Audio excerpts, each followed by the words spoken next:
Welcome to the Divine Feminine Revolution podcast, where women are magical and empowered.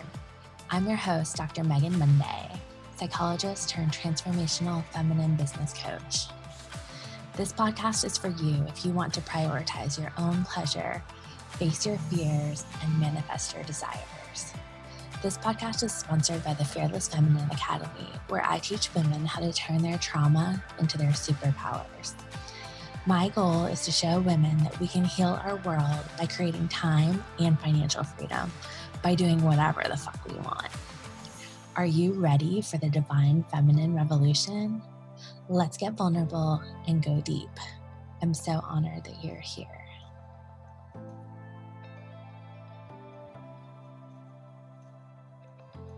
Welcome, everybody.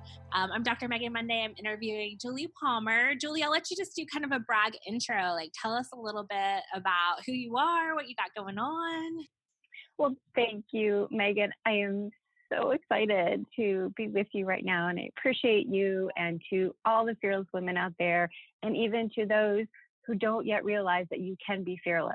Hello, hello, hello. Love it. Yeah, well, I'm Julie Palmer, and I live in the great state of Michigan. I love being surrounded by so much beauty where I live. And as an event planner, I find that I'm inspired in so many wonderful ways. And I didn't realize even what was possible when I was stuck for 25 years in the corporate world.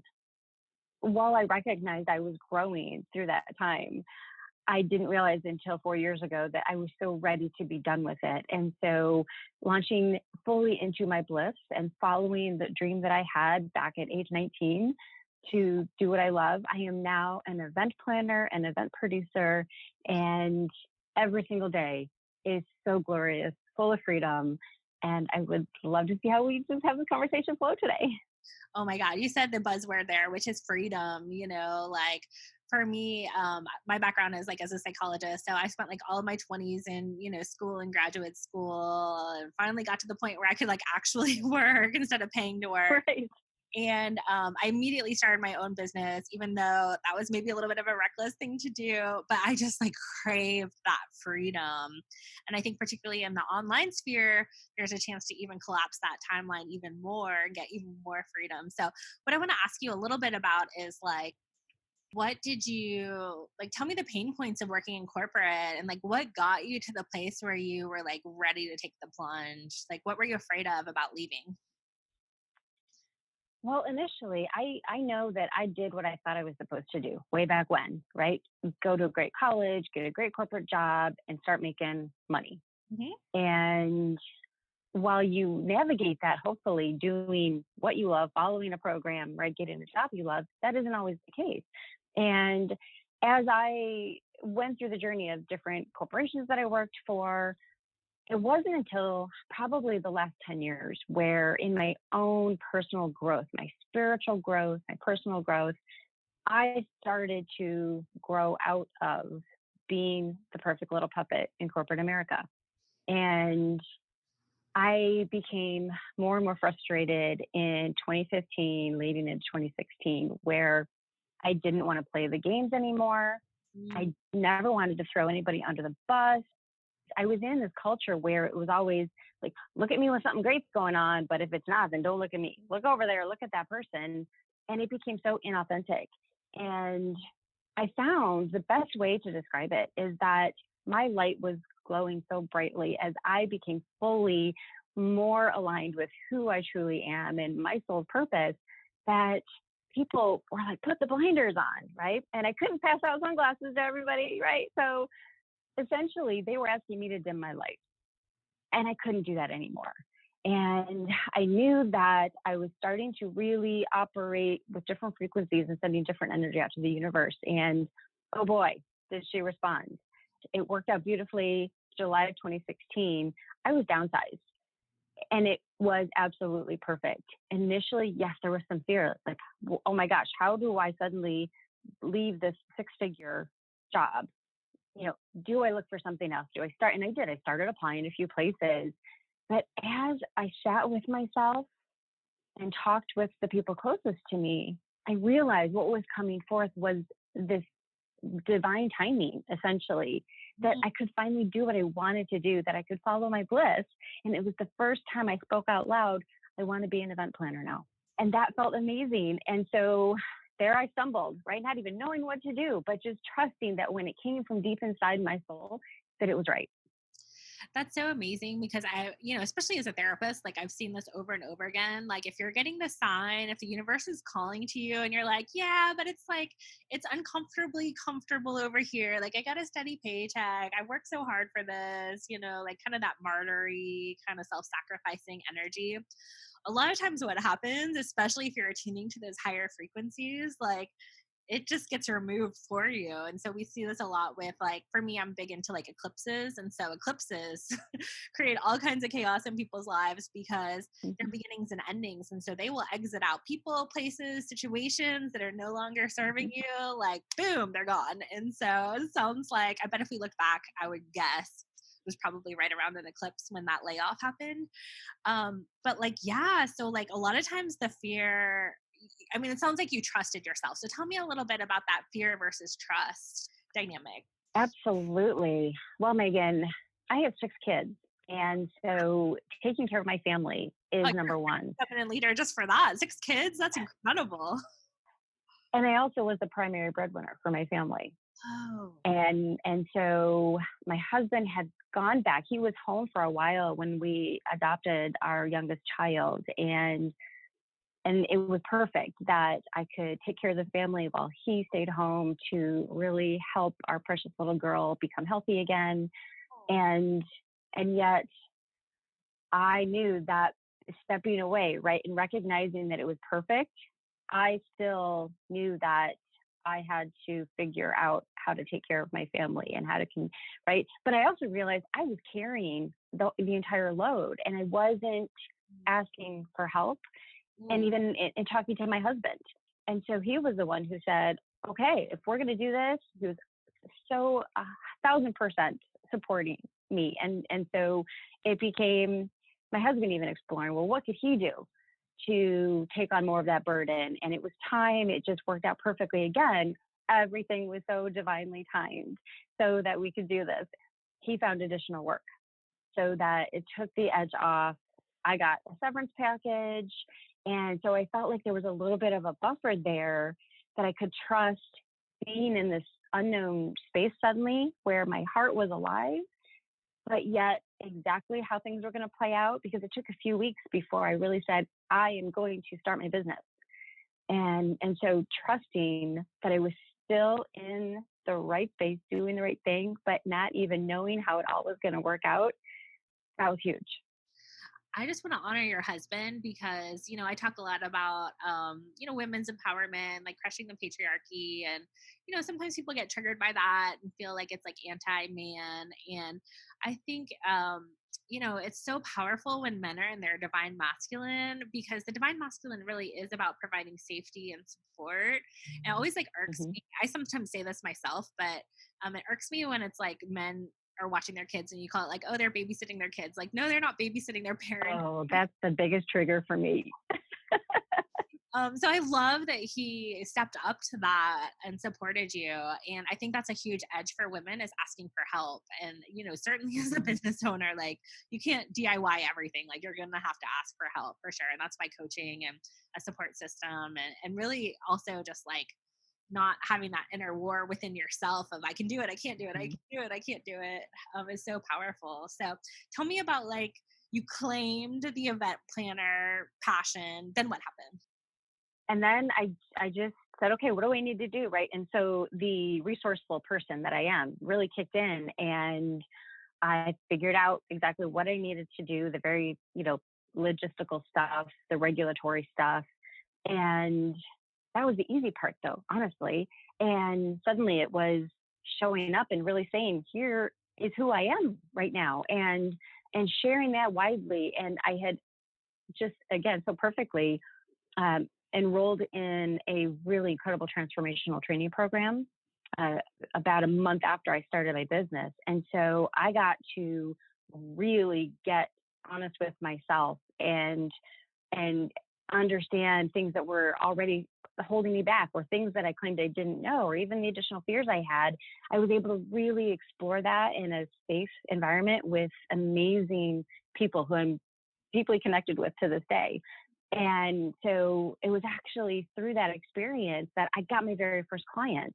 And it turned out that I went big for my absolute very first event as a business owner.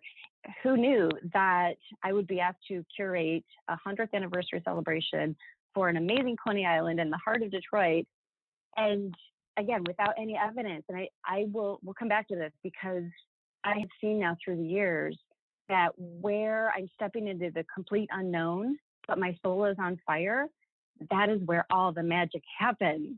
Love it. And this was exactly the case for this event. And oh my goodness, I co-created this beautiful celebratory experience. 3,000 people came out, and it was an incredible day of pure joy and celebration. My client loved me because I handled everything so she could be out there, the shining star, the granddaughter who carried on her grandfather's business. And it was so incredible. And I learned something else about myself, Megan.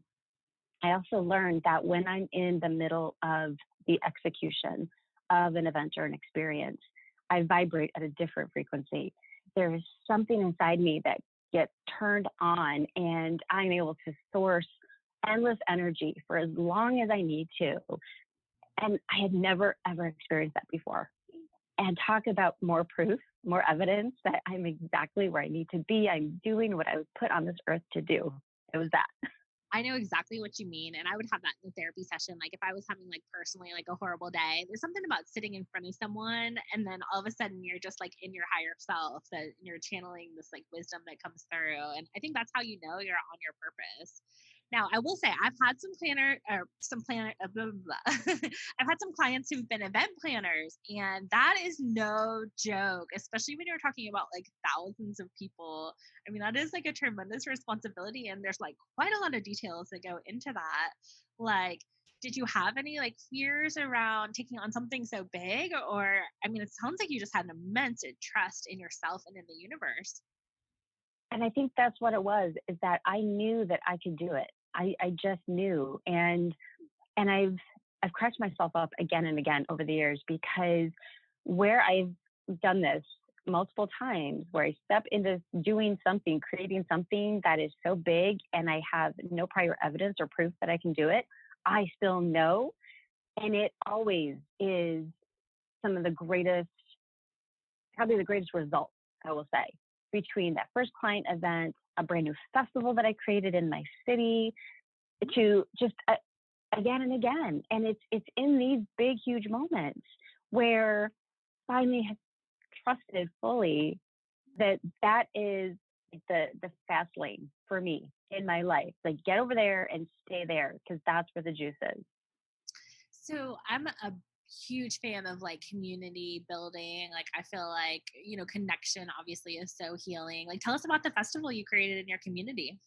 Well, it was born out of a desire to create something in the more neglected business district in my city. And I partnered with a friend who owns a restaurant and a bar over there. And I went to him because I heard the need. That was really what happened. I heard the need. And I thought I could actually be the one that comes in and helps to co-create something for this district. And within 10 minutes, we realized that we could create a hard cider festival where it's never been done before. We are the city where the big, huge summer beer fest happens. And it is an awesome event, but they don't do cider. And so the opportunity was to create something that was different, but in the spirit of what our community already loves. And so and we did it in 5.5 weeks. That still blows my mind. It's amazing. Right. And so he got to play to his strength, which was knowing how to purchase hard cider through the distribution network. And my production skills played out with everything else. We sourced a stage and sound and music and incredible fun activities, because it was also family friendly, because we know in our community that that works too. And we partnered with the city. They had never done anything like this, because we said, we're going to shut a street down. It's not going to be in a park. It's not going to be in a parking lot, but we're going to shut a street down. We're going to serve alcohol. It's going to be safe. And it was the most joyful experience. People came, they didn't know what to expect. It was the first time, and we had zero issues. The police officer we hired to work with us that day, he had nothing to do. And so it was a beautiful example of how we could create something with the community, for the community, and do it in a way that was unique, but it still had all the elements that people love. And I can't do it this year, right? Because of COVID, we've had to postpone the third annual, but that's okay, because I have an amazing network of cider makers and community support and bands and DJs. And as soon as we can go again, we're just going to do it all again and plan for a much bigger audience. Yeah, in my community in Knoxville, they actually have done they kind of the musicians and some of the bars and restaurants paired together, and they like created like a meal that you could make at home, and then they would like kind of stream live music. So I just thought that was like a really inventive way to kind of give you the experience, but without, like physically being together. And I think that's so hard with COVID, because like people need connection and we need to like gather. I mean, I think it goes to like being, originally like tribal communities. Like it's just such a big part of who we are. I've definitely seen, some of the mental health stuff just Mm-hmm. skyrocket for people because we're disconnected and we're out of our normal like coping skills or outlets to go like blow off steam. And Mm-hmm. certainly there's lots of like the fear is palpable, especially if you're like Absolutely. the traditional media outlets. Well, one thing I'm hearing is that like spirituality, I think was like a big piece, it sounds like for you. Like say more about that. Well, I am unapologetically a witch who practices with the goddess, and walking that path with her. Gosh, it's been about 17 years now for me. Again, talk about lighting up my life and being responsible for my own path. I think that is what really sets it apart from, and I'm a preacher's kid, right? So I get the whole path of theology and whatnot. And yeah, my dad was my biggest cheerleader, and because he had been going through his own spiritual transformation. And Love for you like so, that. yeah, he's been gone 3 years now, and still his words ring true. And I never doubt that he is still with me. He was also an entrepreneur. And so finding a path that lights me up spiritually, I know is part of why I had the courage to do what I've done professionally. I even tell people that the day I got home after being downsized and having that last little meeting with HR, I drove home. My family was on vacation. I couldn't even go with them because I didn't have the corporate time off. And my dad happened to be sitting there, and I sat down on the couch, and all of a sudden I felt, and I always say it comes in this way to my right side, I felt the goddess speak within me. And the message was simple. It was, Julie, I have been preparing this for you.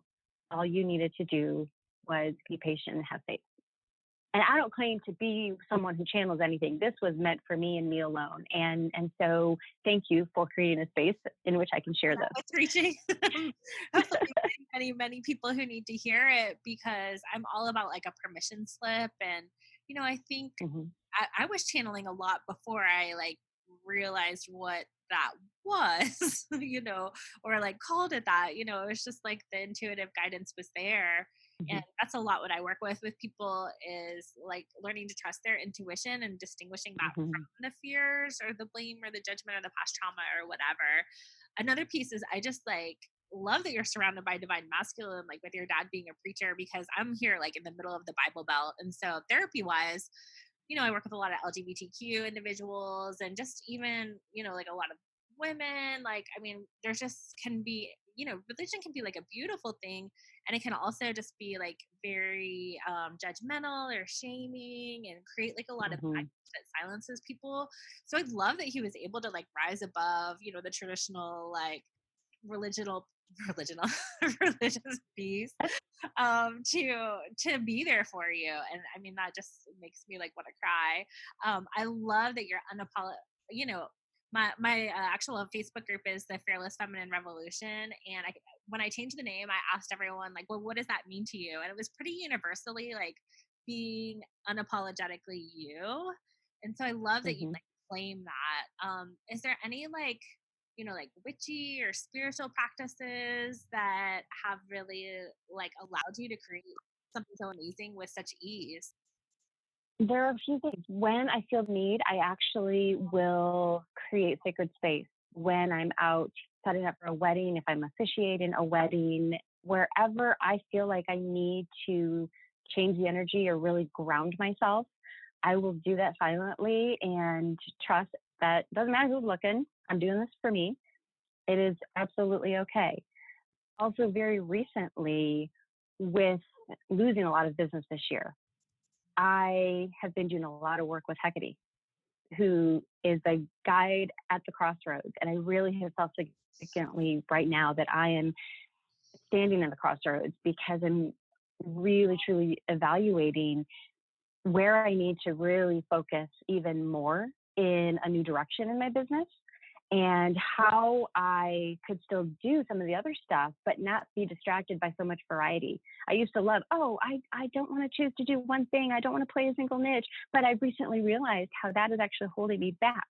And so being able to figure out how I might be restructuring things in my business has aligned perfectly with spiritually knowing that I am standing at the crossroads where I trust that whomever I'm calling on as my guide is going to co-create with me the right plan to head in the right direction. To be able to trust in a time when a few years ago I would have been in scarcity, I would have been in my shit personally, right? And fear would have been consuming me. And it didn't have to happen this way because I've grown enough, I've learned enough, I trust enough that sitting in the middle of the crossroads is not fearful. It's exciting. And so I've been able to sit with it long enough and not feel this frantic energy around, I have to figure this out. I have to figure this out. But I know. And it was in that silence and in the pause that now I know exactly where I'm going.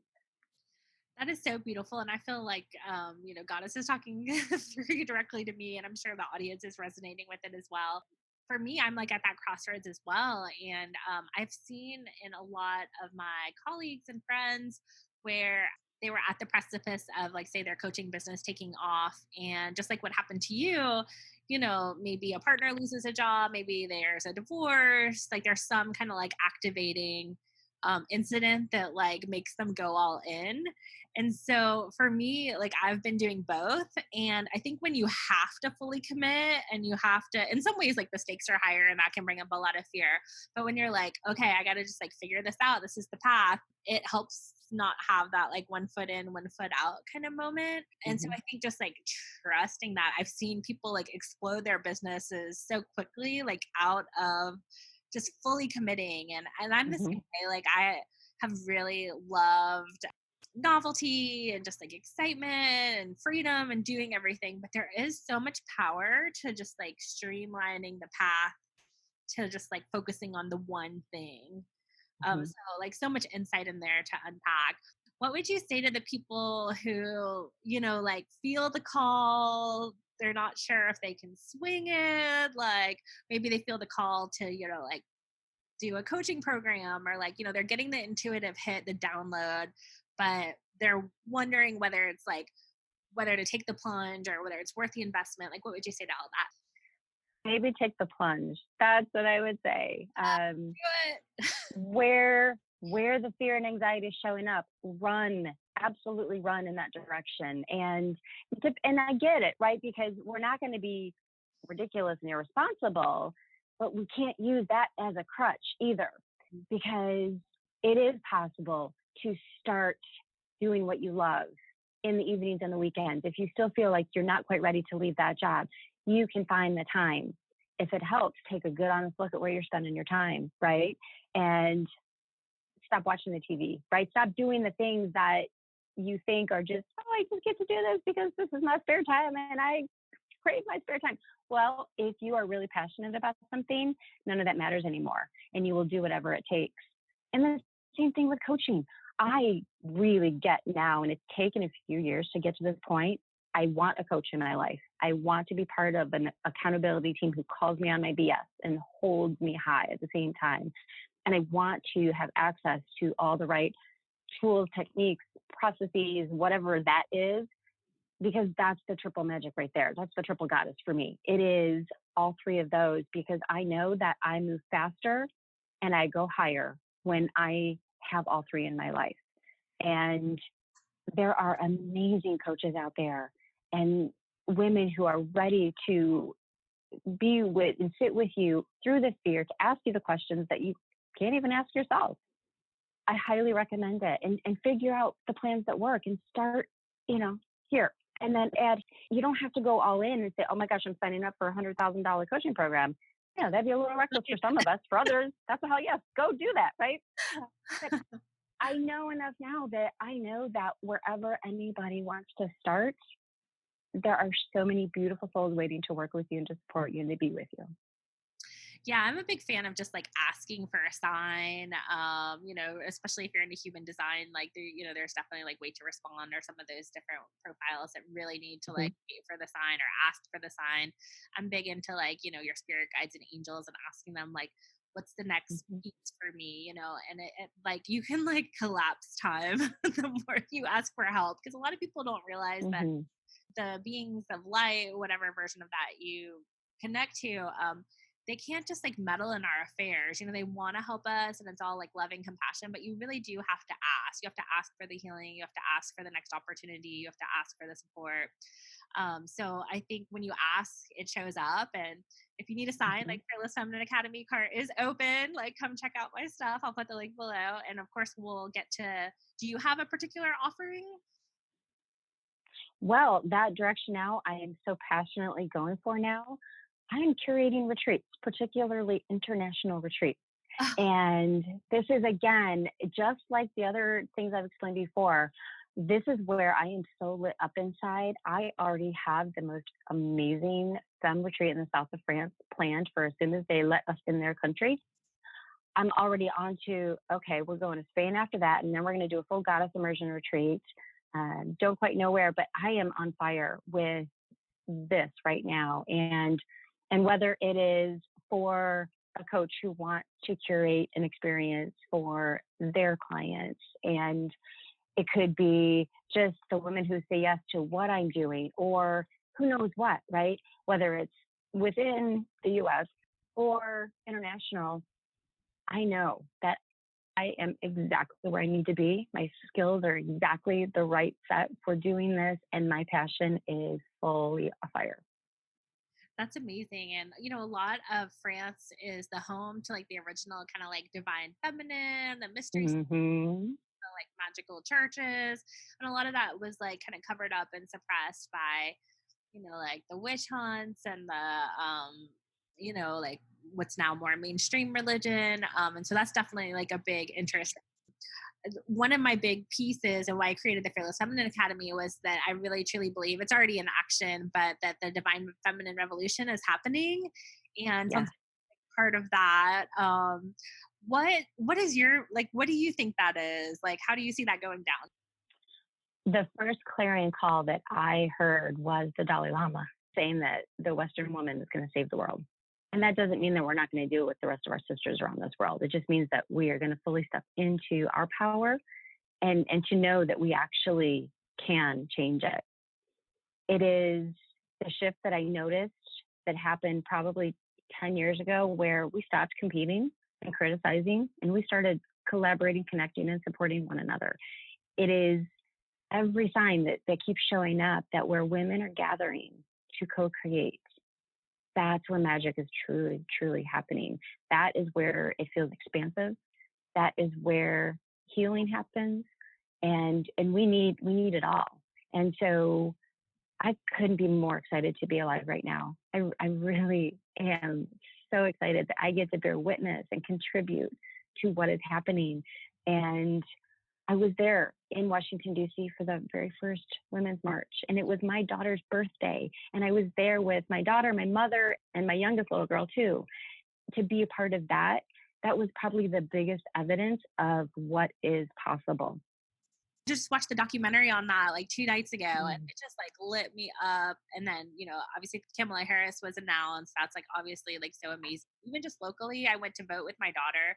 I had 5 women, half of whom I knew, were on the ballot. And so like to me, that's like the fearless feminine archetype like in play. And like, and I think the more we can get back to when we say like witchy, what it really is it's just like natural. It's like connection to the earth. It's like it's all that feminine energy.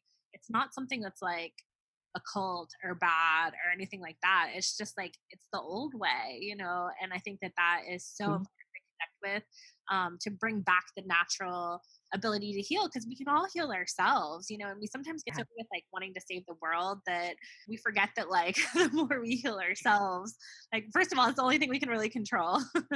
Exactly. All took that responsibility, that radical responsibility you were talking about, then that's what brings in the light. I did want to ask you, I know my daughter has the gift. Like, do you see, I feel like these kids like coming in, they have so much wisdom. They are going to be, I can't wait till they're in control of, society, because it's going to be freaking amazing. Like, do you see that gift passed on through your kids? Absolutely. I even know that I first woke up to the spiritual path when I was pregnant with my first daughter. I absolutely never ignore that fact. I also, very recently, my little girl who's 9, she has finally come to me and said, "Mommy, I'm a witch too."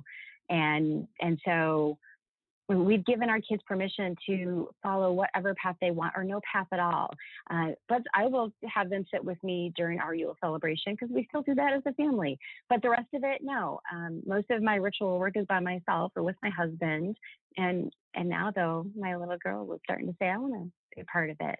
I just got a new tarot deck, and she was pouring through the cards, and it was just how she's got ADHD, but she was so intently focused. I'm like, "Yes, my darling little witchling, this is your path too." Well, and I'm glad that you brought up the ADHD part, because in my mind, that's just being multidimensional, and it's being intuitive, because it's like they're just like in multiple, universes or realities, or however you want to say that.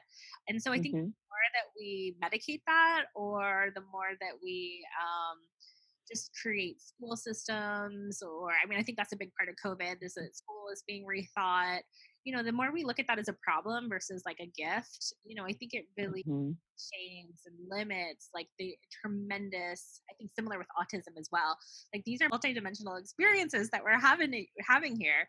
And it's really beautiful if we cultivate that and we honor that in them. And what I see in the younger generations, I mean, obviously like there's the indigos, which is maybe like more like ours, and then all the way to the crystals and the rainbows and however you want to call it.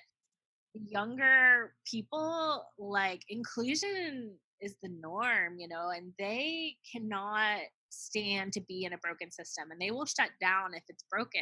And so I think that's where we're seeing a lot of this collapse that's part of 2020 is happening. And it's going to be so awesome for them, because it's like the broken systems are finally collapsing. And so a lot of the who look like, the dropouts or the slackers, or, whatever diagnosis they have or whatever. It's just that the environment doesn't work for them. And so rethink these like major institutions. And to me, that's like a huge part of the divine feminine revolution happening.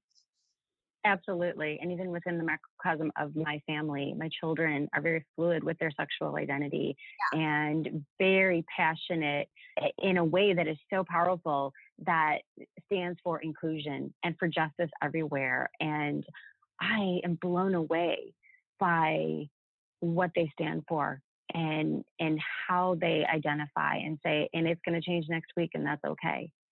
That's amazing. I love that fluidity, which is like a feminine principle, right? And I see that a lot in the younger generation. And I think that's the norm. And in my mind, especially if you look at like some of the outer planets of astrology, like, say the 70s and 80s, a lot of times we were like doing the work around like recreating what it means to be married or to be in multiple relationships or like whatever. I think that they're coming in, rewriting a lot of gender roles. And there's so much like violence and damage and oppression that comes from just the two options of hyper masculine and hyper feminine. And so I really feel like they're leading us to look at and heal, all the damage that's been caused by these like gender role norms, which are really just made up constructs. And, like we all have masculine and feminine within us. You couldn't have said it more perfectly. Oh my goodness. Yes. Yes. Yeah. And so I think, looking at these things that are coming up as new is like, they're like the visionaries, the front runners. There's not something wrong with them. It's like they know something we don't know. Absolutely. And I get almost impatient, like, hurry up already. Come on. Can you take the reins now, please? Yes, I totally get that. And I love, can you say something about like how have you learned? I mean, gosh, parenting with 6 kids, like hats off to you there. I couldn't even like fathom that. Tell us like some parenting hacks or like how have you been able to like practice being so open-minded, understanding and compassionate with them?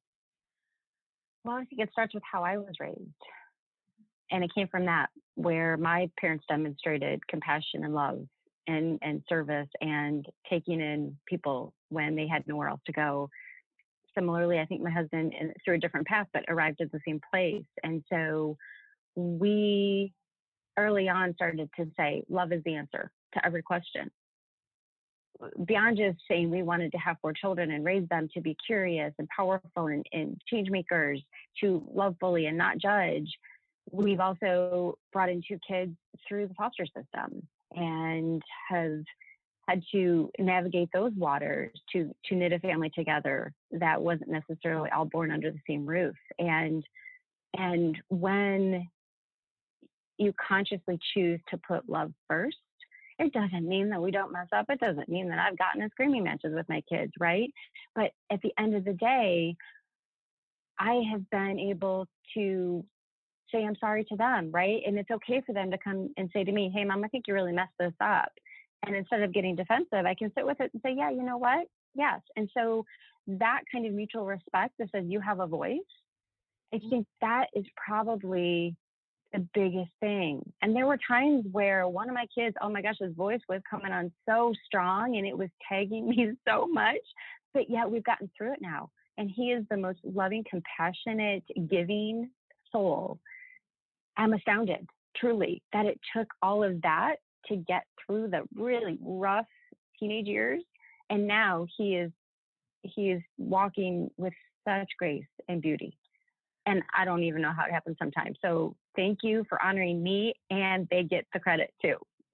Oh yeah. And I think that's the thing is a lot of times like the old school way of parenting is like I'm the expert and I lay down the rules and this kind of like authoritarian version. And we're missing such an opportunity by looking at the power structure, the hierarchy that way, because like our kids are our greatest teachers. And I'm just so excited to see like my generation, our generation is like coming into power and just by virtue of age and like, working our way up.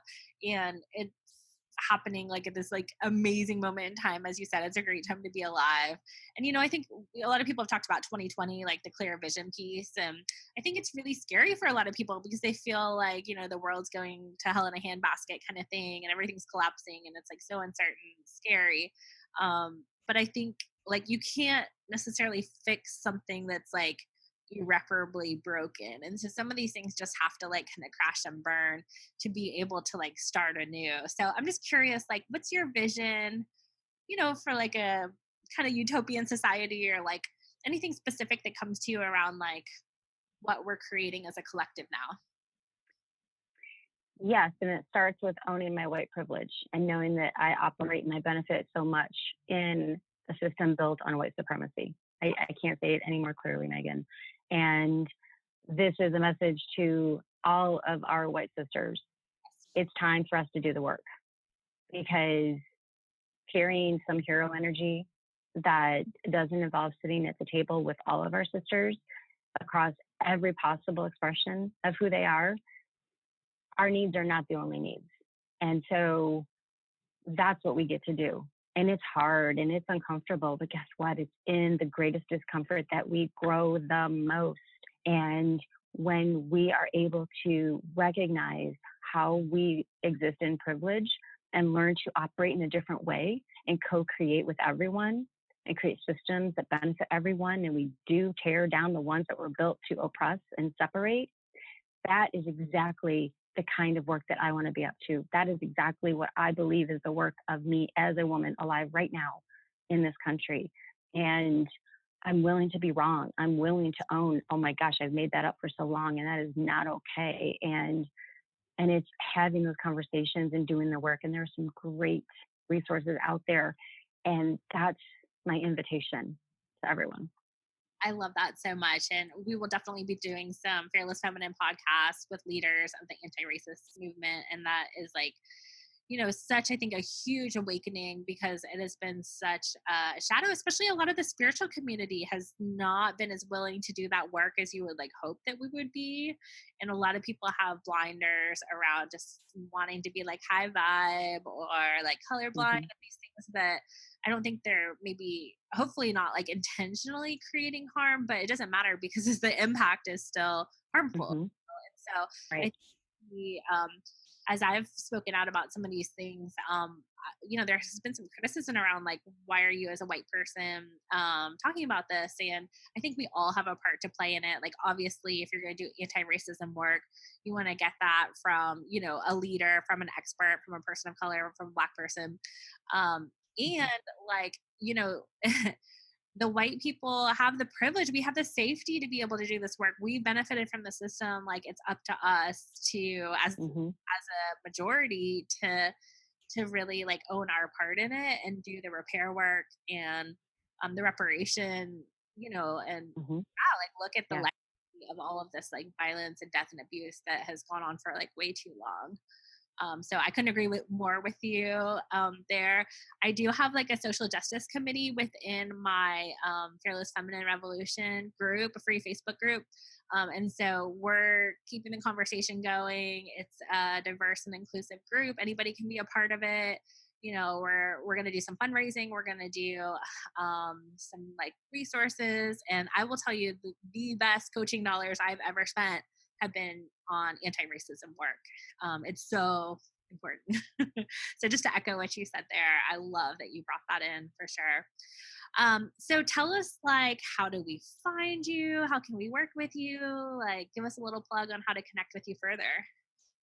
Well, thank you, Megan. I appreciate that. On Instagram, I'm Gem Events Julie, and it's Gem with a J. And I am Gem Events US on Facebook, but mostly it shows up as Gem Event. And my website is yourgemevents.com. So those are all the ways that you can find me. And my favorite thing is to co-create something with you. And so I always talk about experiences. That's what it boils down to. And however I can create extraordinary experiences, that's what lights me up. Yep.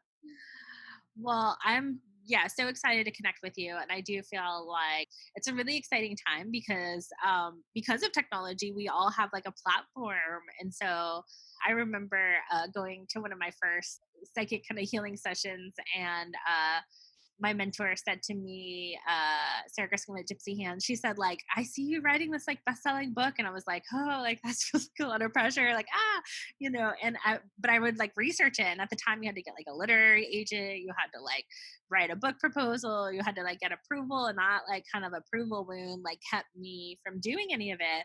And now it's like, all you have to do is push play, go live, hit send, like whatever it is.